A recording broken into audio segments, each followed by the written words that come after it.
Царский режим реализовал, осуществил жестокую, кровавую, насильственный отъем казахских земель, начиная от востока до запада.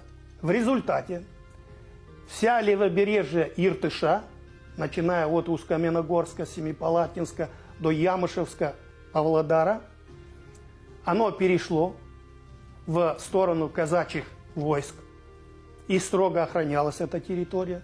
Плодородные земли Северного Казахстана также были отобраны как государственная собственность. Территория Букеевской Орды тоже перешла в Астраханскую губернию. И северный берег Каспия, 70-километровая зона, тоже отошли российским высокопоставленным чиновникам. И тогда у них образовалась целая каста чиновников, генералов-латифундистов, которые отдавали отобранные казахские земли самим казахам в аренду. И на этом разбогатели. Ермеков, выступая перед Лениным, подробно рассказывает всю эту правду отъема казахских земель, вытеснения казахских крестьян от исконных земель в пустынную, полупустынную зону.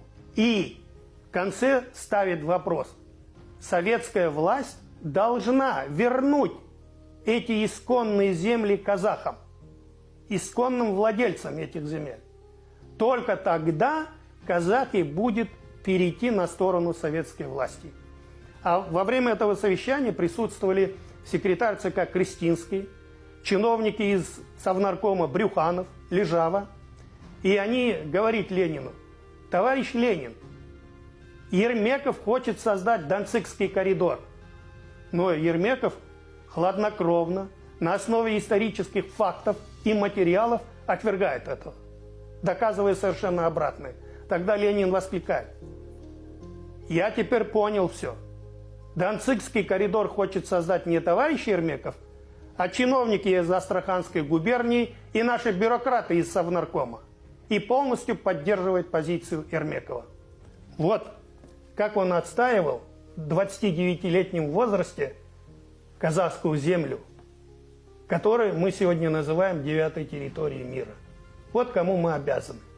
Движение Алаш, правительство Алаш-Орда и такие лидеры партии Алаш, как Алихан Бөкейханов, Ермеков, Байтурсынов, Райымжан Марсеков, Жақып Ақпаев, Досмухамбетов, Габбасовы – это достояние национальное, достояние нашей политической культуры, достояние нашего этноса.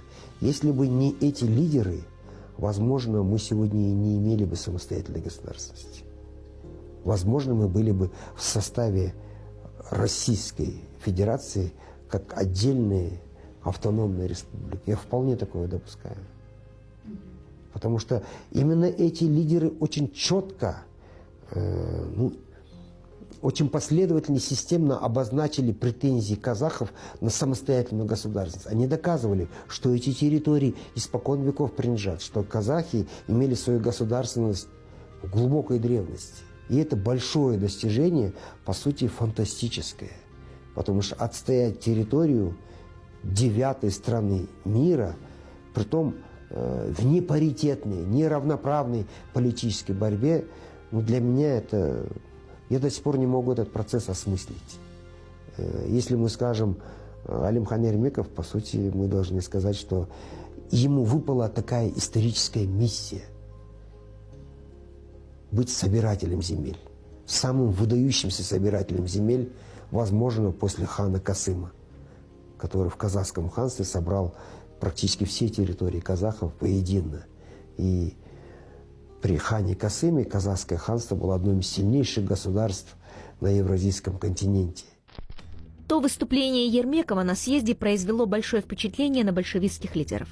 Они оценили его ум, эрудицию, логику, умение дискутировать. Что же, лидеры Алаш, Бөкейханов, Байтурсынов знали, на кого делать ставку. Поэтому, несмотря на возраст, доверили столь важную миссию молодому человеку. Еще одна версия, почему докладчиком со стороны Казахстана был выбран именно Ермеков. Ему одному удавалось эффективно вести переговоры и выстраивать диалог и более-менее теплые отношения с эмоциональным и грубым